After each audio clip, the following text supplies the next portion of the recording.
Bezrat Hashem Bishuato, continuons notre étude journalière du Saint Livre Messilat Yesharim dans les sentiers des justes, des droits, le chemin des droits. On est toujours au 11e et immense chapitre, mais bonne nouvelle, nous nous approchons de la fin de ce chapitre. Après au moins une dizaine de cours sur cet immense chapitre, il en fait ici plus de 11 pages, mais 11 pages bien garnies. On est dans les deux dernières pages. Et là, on est toujours dans le 11e chapitre, qui me semble qu'il est un des plus longs, peut-être le plus long, dans le Messilat Yesharim, qui traite, comme ce qu'on a dit tout le temps, on l'a dit plusieurs fois, sur la nekiyut, la propreté dans le sens figuré, comment se parfaire dans les différents cadres du judaïsme, dit aussi bien l'accomplissement des mitzvot, confronter les difficultés des vertus. Et là, comme ce qu'on a dit à la fin du cours d'hier soir, on va parler maintenant de la kin'a, de la jalousie.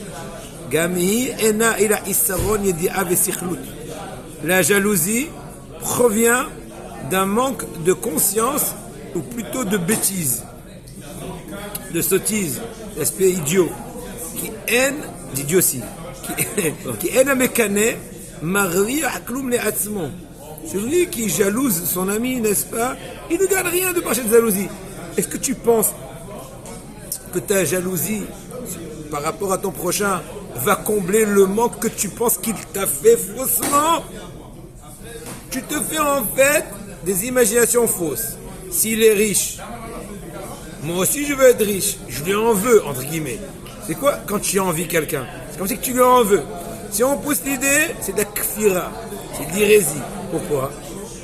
Maintenant, moi je dis à voix haute ce que les Tzara nous dit dans notre cœur à voix basse. Quoi?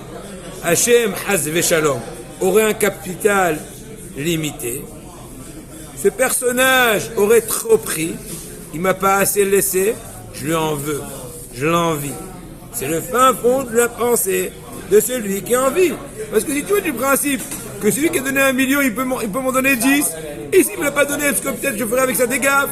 Ou peut-être ce serait une bonne occasion de venir être orgueilleux, ou peut-être moins étudier, ou peut-être être ceci. Si je l'ai émouna, je suis calme. Il a 10 millions, il en a besoin. Apparemment, je n'ai pas besoin. Ah, je pense avoir besoin, je pense.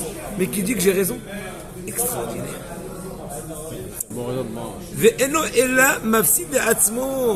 Tu es en train de perdre. De perdre pour toi-même, cher ami, en pensant comme ça. Comme à Marakato, chez Zacharti, comme ce que tu le passes qu'on a dit auparavant, ou poté tamit kin'a. Une personne qui se laisse séduire à chaque instant et est tout le temps en train de râler, ou plutôt d'envier. J'ai envie de ça, j'ai envie de ça. Omna, cependant, il y en a que leur sottise est arrivée à un tel degré, un degré si bas, à un tel point que s'il voit du bien chez son ami, il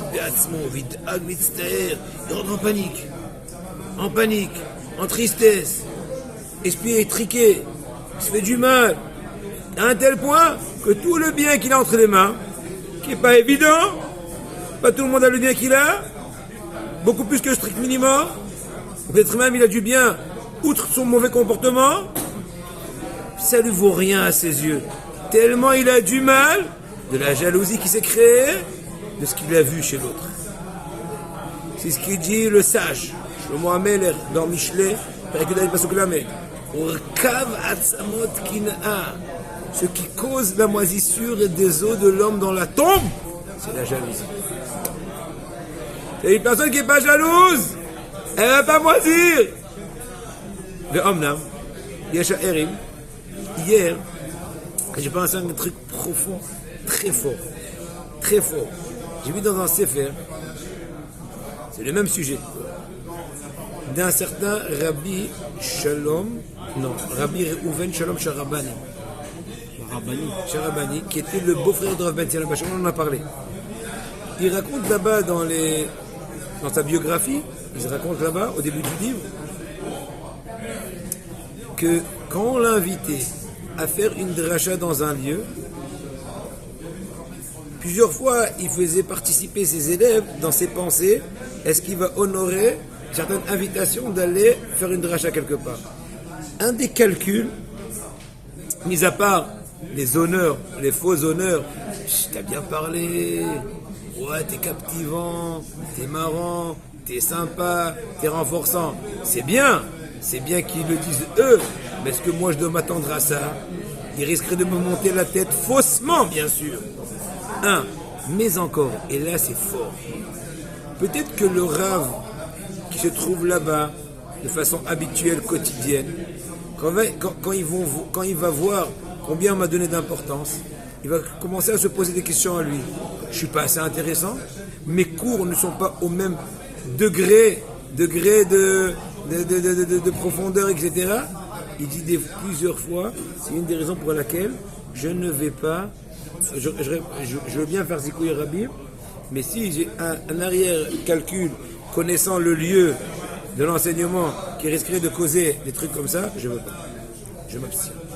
Incroyable, cher ami. Incroyable. Maintenant, qu'est-ce que je veux dire par ça, hein? Quel sentiment ça sort de là? Comment? Il se sent diminué ou... Non, il veut pas au contraire blesser les autres indirectement. Plus que cela, il dit que même au mariage des élèves à lui, il allait très rarement. Une des raisons, il dit si je viens dans le mariage, il m'aime tellement mes élèves, parce que je suis tout le temps souriant, et je suis tout le temps aimable, il m'aime bien, je risquerais de détourner le centre de gravité. Ou même par rapport aux autres rabbanim d'Aïchir. Rabotaï, quel calcul! C'est exactement l'inverse de la jalousie. C'est la hanava, ça. Voilà, mais ça se travaille. Parce que tu viens faire une mitzvah et tu es en train de heurter les autres. Avançons encore un petit paragraphe. Il y en a d'autres, un autre degré de personnes jalouses. Ils ne se font pas beaucoup de mal. Ils ont quand même un petit pincement dans le cœur. Il redevient froid. Quand je suis jaloux de toi, je suis un peu froid avec toi. Tu me déranges. Je vais pas le dire, j'ai pas le droit de le dire, tu me déranges.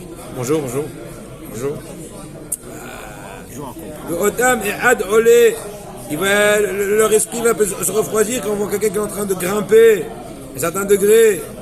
Si c'est pas un de mes bien-aimés, j'ai bien aimé, alors ça va. Et c'est son fils, c'est son gendre, c'est son copain, c'est son cousin, c'est son frère. Mais si c'est quelqu'un d'étranger, quand j'ai quelqu'un si c'est quelqu'un qui de façon régulière, il est pas très, il porte pas beaucoup de sympathie. Et en plus maintenant il est en train de grimper, alors ça, c'est pas, il faut réallumer le radiateur, le réchauffer le moteur. Quand j'ai quelqu'un c'est un étranger qui est venu et qui est grimpé, il a 30 ans, il n'a rien bougé, lui il est là, en quelques mois, il est en train de grimper, il va devenir le Rav David, imaginons. Je j'ai pas dit qu'être le Rav David c'est toujours grimper, des fois c'est aussi une corvée. Mais bon, un exemple. Tu peux voir un peu d'hypocrisie. Dans leur bouche, on va dire Mazal Tov, pour le nouveau rôle, et ben bonne chance. Vous comprenez? Oh, Modim Atovato, j'étais content de ton nomination.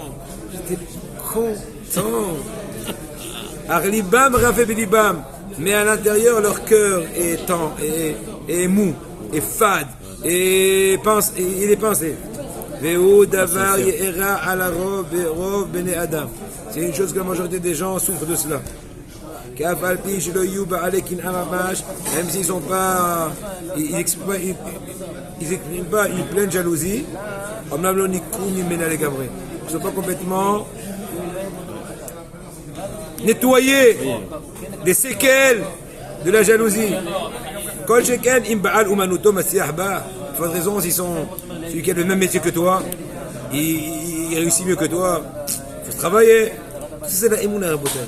Shekva kol uman sinahawe. Nos sages nous disent dans la Gemara que chaque artisan, de façon spontanée, s'il ne se travaille pas, il haït l'artisan qui est dans le même métier, dans la même branche. Eh oui. Quand je gagne Massia Bayoter, mais maintenant, pour raison, s'il réussit encore mieux dans son métier, qui est aussi mon cadre à moi, ça le rend fou. Ah, il m'a dit le Ramchal, là, je peux pas m'arrêter en plein milieu. Rabbi Abraham, dans 2 minutes. Voilà, Louis de où Louis Avinu, s'ils étaient assez conscients, ils avaient assez bien compris, qui en Adam Nogeya Bamukhan Avero Aflou Kilonima. C'est qu'une personne ne peut pas toucher à ce qui est préparé à son ami, même un cheveu, même l'épaisseur d'un cheveu. En d'autres mots, il n'y a pas d'erreur dans la direction d'Akadosh Baruch Hu. Tout est calculé. Tout est pour tout. Vient que d'Hachem, de façon très méticuleuse, très calculée, sans erreur, bien visée, bien adressée, comme ça, sa sagesse, on va dire comme ça, extraordinaire, sa pensée extraordinaire, sa sagesse qui n'est pas limitée, ou plutôt qui est inconnue, qu'on ne peut pas percevoir avec notre petitesse. Si on était conscient de cette réalité, on ne serait jamais fait du mal, du bien qu'à autrui. On ne serait jamais jaloux. Et c'est ce que nous dit le Navi, le prophète. Dans le monde futur, qu'est-ce qu'il y aura? Que pour que Ve'u Mashiach ad lanu un Navi, ce que le Navi nous a promis au nom d'Hachem, par rapport à Tidavo, les temps qui viendront. Chez les marins, Tiyet Tovat Israël Shlema, pour que la bonté que Amisel va recevoir soit complète, Yagdim Akadosh Baruch Hu, tout d'abord, Hachem, il va enlever de nos cœurs cette vertu, La jalousie. cette mauvaise vertu La vertu, c'était. de la jalousie, de maladie de la jalousie. Et donc, à ce moment-là, il n'y aura plus de mal. Chacun ne se fera pas du mal, du bien qu'il voit chez son prochain. Dans le monde futur, il y aura tellement de ahdout qu'une personne qui va recevoir du bien, elle n'aura pas besoin de se cacher pour ne pas créer la jalousie d'autres personnes vis-à-vis de lui. Tout va bien. Waouh, ça moi aussi j'ai beau, Hashem, tu veux voir? Waouh, super, ça me fait plaisir, je te promets, c'est comme ça que j'ai reçu. C'est sûr, mais on a pris le marché, frérot. C'est sûr. Ça y est, il y avait un chant qu'on disait à Chabad. Il n'y aura plus de guerre, plus de fauves sur la terre, ou mal à arrêter. Il n'y aura plus de rien, voilà. Les gamins, ils se ramassent à l'astiratement. Les devarav biakina, il n'y a pas besoin de cacher les trucs. C'est les gens tout le temps avec outat, ils ont peur, les 5 et les trucs. Vous, moi, j'ai katou Béchaïa. C'est marqué dans la vie Isaïe. Les Sarah, Kinat, Ephraim, Tzorre Yehuda. Il va complètement être aboli la jalousie de Ephraim et tous ceux qui font du mal à Juda. Ikaratu, Ephraim le Kanet, Yehuda. Il n'y aura plus de jalousie entre Ephraim et Yehuda, etc. Ou à Shalom, il résume ça, le Ramchal, en disant, s'il fait allusion à cela, à la paix, à la quiétude qu'ont en fait les anges. Nous aussi, on l'aura dans le monde futur. Une fois que tout est déjà réparé, le monde de la réparation. Shakulam Smeim, Bawatam Ish al Mekomo. Est-ce que tu penses que l'ange Raphaël, il est jaloux de l'ange Michael parce que lui, il a détruit, lui, il a pas guéri, lui, il a détruit? Non, on est tous dans la même armée. C'est le boss qui a décidé. Comme ce qu'on dit, on fait ce qu'on doit faire, on en est fiers. Pour moi et lui, on est deux mondes. J'ai aucun rapport avec lui, ni lui avec moi. De la même façon qu'il n'a aucun rapport avec moi, j'ai aussi aucun rapport avec lui. Donc c'est le degré des anges, c'est un degré extraordinaire. Ils sont tous heureux, les anges, de leur service. Chacun dans son secteur. Personne est jaloux de l'autre dans le monde des anges. Parce que les anges sont conscients de la vraie vérité. Ils sont heureux, plus qu'heureux, ils sont extrêmement heureux. À Alizout, c'est encore plus. Extrêmement heureux du bien qu'ils ont. Ils sont fiers et joyeux. Et là, Rabotai, c'est ça la conception, comment lutter contre la jalousie. Mais dans le prochain cours, on est déjà à la fin du 11e chapitre. Après peut-être au moins une douzaine de cours sur ce chapitre-là. On va maintenant aborder la fin, il reste encore un ou deux coups. Mais en tout cas, il va aborder la prochaine fois le Ramchal. J'aime bien toujours introduire, mettre-le à la bouche pour le prochain apéro, que la sœur de la jalousie, la mauvaise sœur de la jalousie, c'est la passion et l'envie. Une personne qui a envie. Et va développer toute la gravité de la passion et comment travailler dessus. Là, on a étudié comment surmonter le problème de la jalousie en un mot. Et Mouna, j'ai déjà expliqué tout à l'heure qu'une personne est jalouse de son ami parce qu'elle pense que son ami lui a appris quelque chose. Mais à partir du moment que c'est que toi, Kadosh Baruch Hu, il sait à qui donner, quand donner, comment donner, il n'y a aucune erreur. Tu n'as plus de questions. Et si j'ai besoin, il me le donnera. S'il ne me l'a pas donné, soit je ne suis pas méritant, soit je risque de mal utiliser ça, soit pour 10 000 raisons. Mais dans tous les cas, je suis confiant. C'est pas parce que lui il a reçu que moi je vais pas recevoir. C'est pas parce que j'ai pas reçu, je suis moins important que lui. Chacun, Kadosh Baruch Hu, il a avec lui un dossier. On n'est pas toujours censé, ni capable de comprendre les fins fonds de ses comptes. Bonne journée.